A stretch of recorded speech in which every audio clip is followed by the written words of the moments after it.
Hello, this is part 3 of my videos talking about Nomad Jobs.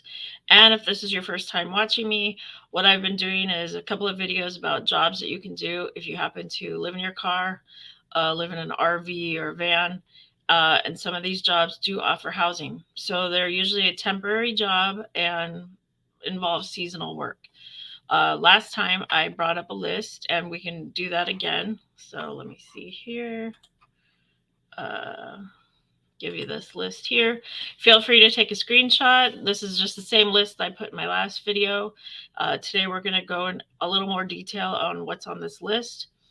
Last time we talked about national park jobs, doing campground host jobs, and we also touched on uh, some kayaking tour guide jobs and ski resort jobs, and working on a fishing boat in Alaska.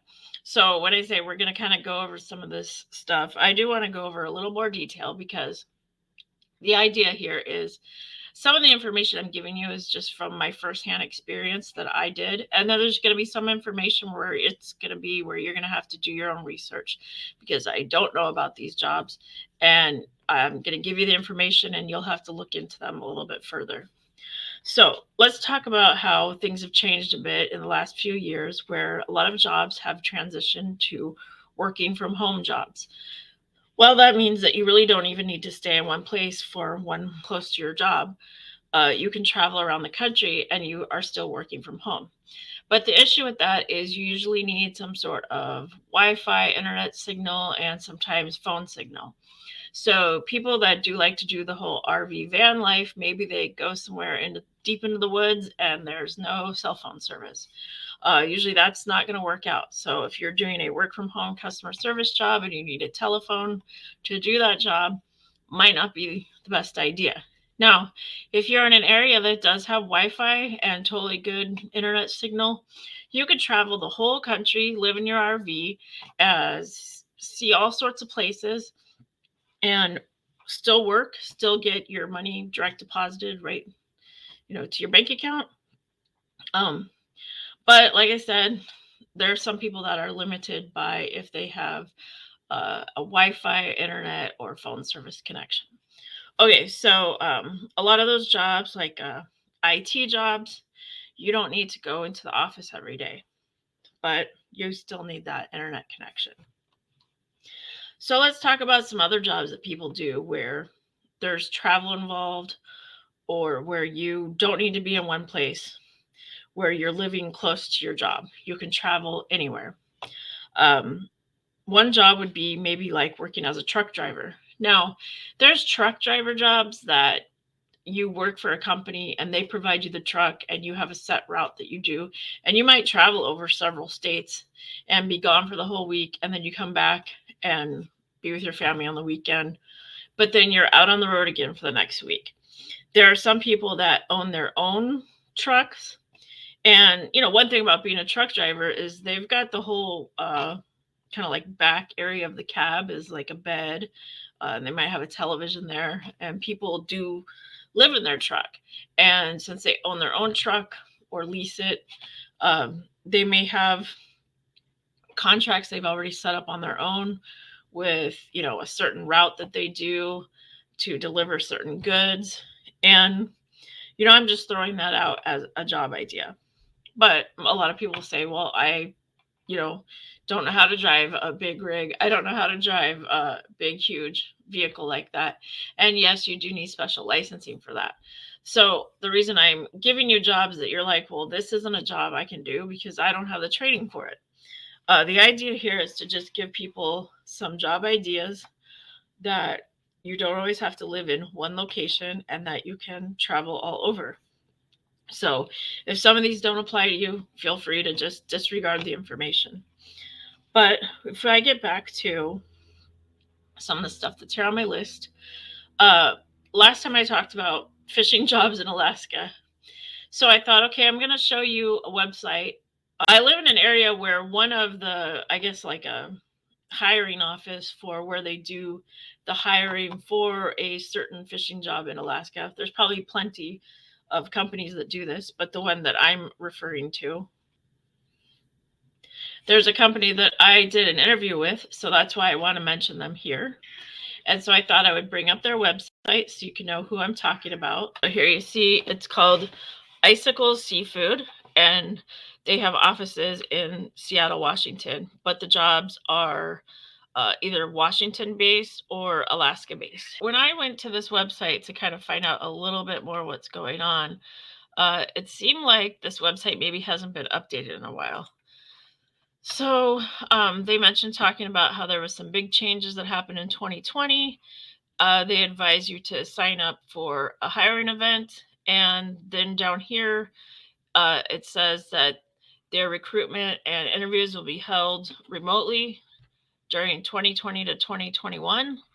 And it doesn't seem like they've updated their website at all here at all since this so-called 20 to 21 recruitment season. There is contact information here for Icicle Seafood if you wanted to find out what their hiring process is.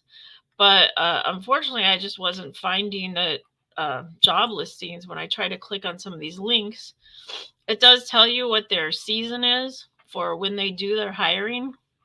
So if I was to look at this king crab, the date's October to November, January to April. So I don't know when they actually do the hiring for this because I wasn't finding too much information on this website. Like I said, I have actually applied here and interviewed with them before, but that was several years ago. So I don't know the status of what their hiring process is now. But you can definitely look into this website, and I'll share a link below. For working for a national park. And part of the reason I shared that website is because I've actually gone through the hiring process with that website. Maybe we can bring that up here again, following along here. This is the website that I showed in my last video. And so the whole reason that I wanted to show this video was, or show this website, is because I did actually go through the hiring process with a location that was on this website. So I can tell you that it for sure is a legit website. So the two websites I've shown so far was the Icicle Seafood and then this one that I'll link below.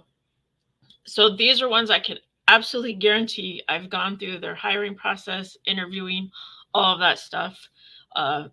So you can count on these being real legit websites. Now, let's talk about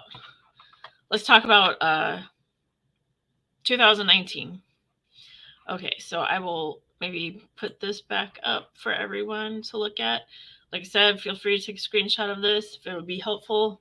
I am going to be doing a little bit of talking here. 2019, I worked for a what would be considered a resort camping location because they had both campsites and cabins. I was hired for their summer season, and when you get hired, usually they bring you in in the springtime when it's slow to kind of get you trained up for when the summertime comes, and summertime is really busy. So then once summer comes, it's super busy. 4th of July is a big deal. People are usually doing family vacations, camping, all that sort of thing. And then usually by fall, everyone starts to go home. And by go home, I mean a lot of people that are working there in the summertime, college kids, they return to school back in the fall. So the staff starts to dwindle, and then eventually they're closed for the winter because in the winter it usually snows. So I started in 2019 in the spring when it was slow so they could get me trained.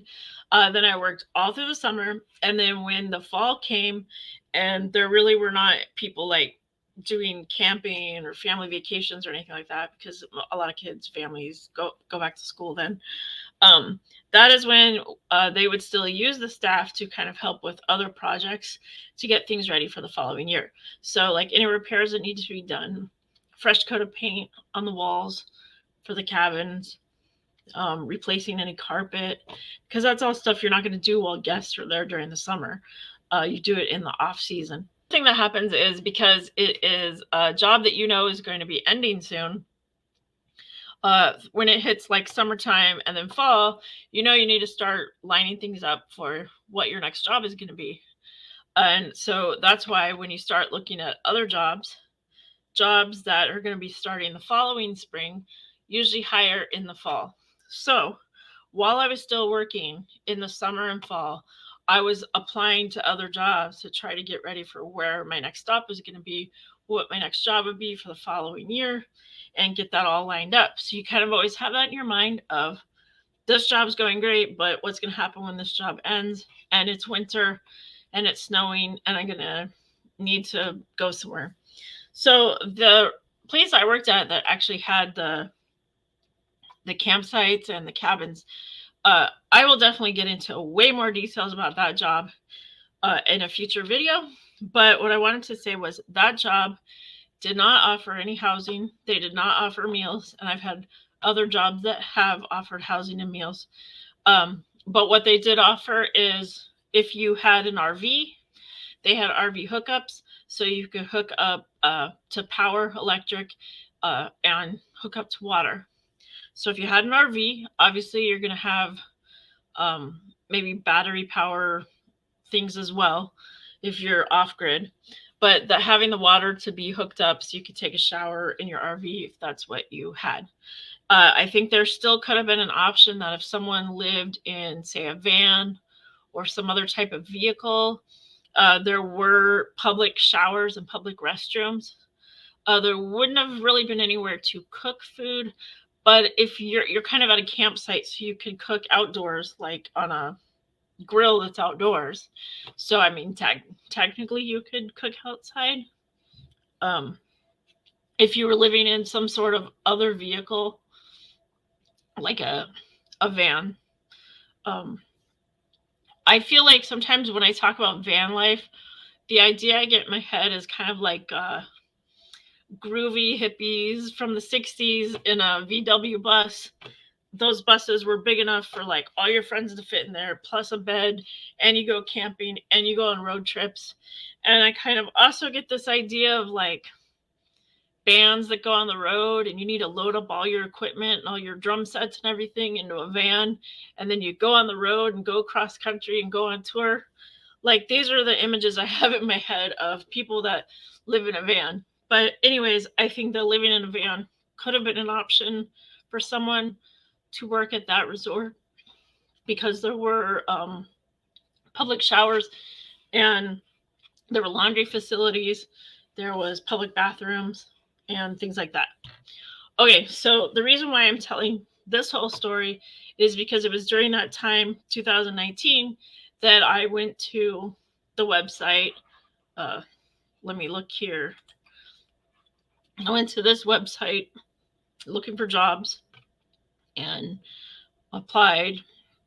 Interview was done over the phone. I accepted the job. So I knew that I had something all lined up to go to the following year, like once the 2019 season was over, and then I would start the following year, 2020. So I think we all know what happened in 2020 is things shut down. Travel to resorts probably wasn't really a big deal. Resorts shut down.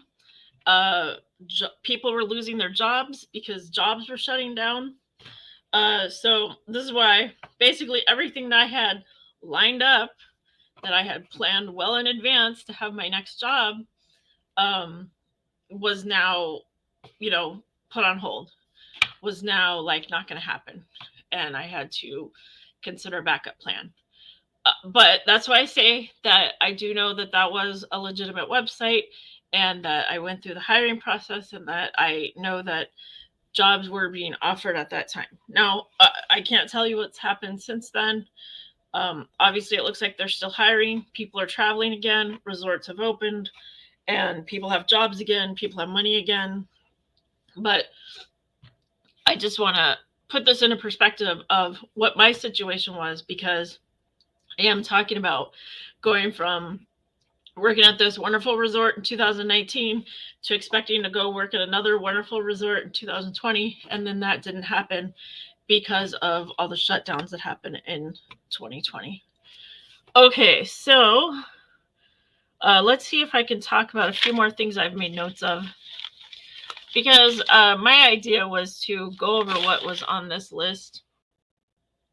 So if we look at this again, There are many more jobs that I will be going over besides what's on this list, but kind of talked about campground host because that was kind of what I was doing as campground host. One of the other things that you do as a campground host, besides just general cleaning, is provide firewood for the campers, giving them general direction of like telling them what other hiking and things to do in the area were. National Park Jobs, which is the website that's going to be linked below.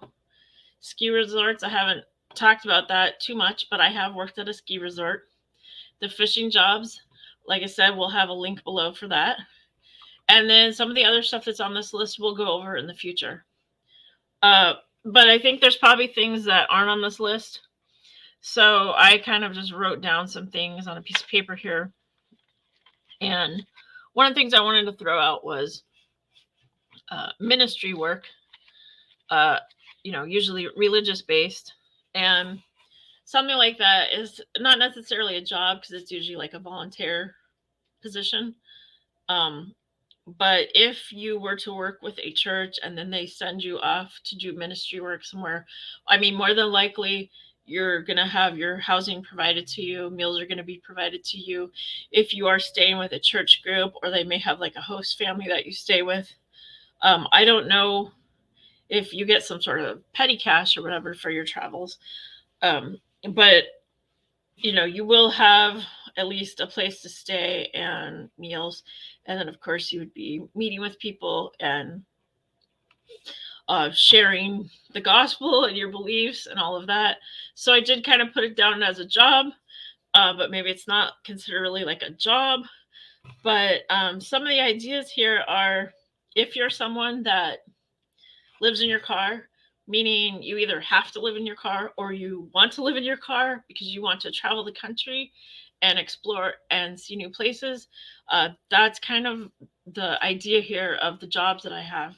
And sometimes some people are like, I have a home, but I want to just travel and see the country. And I get that. So that's why, say you took one of these jobs and they really only need you for like 3 months out of the year, and then you just go back to your home. But also, if there's people that are just totally desperate, have nowhere to go, I feel like this can help as well. So this was part 3, and I expect to do a few more videos about this topic, and I hope it was helpful to you. Thank you, and have a good week.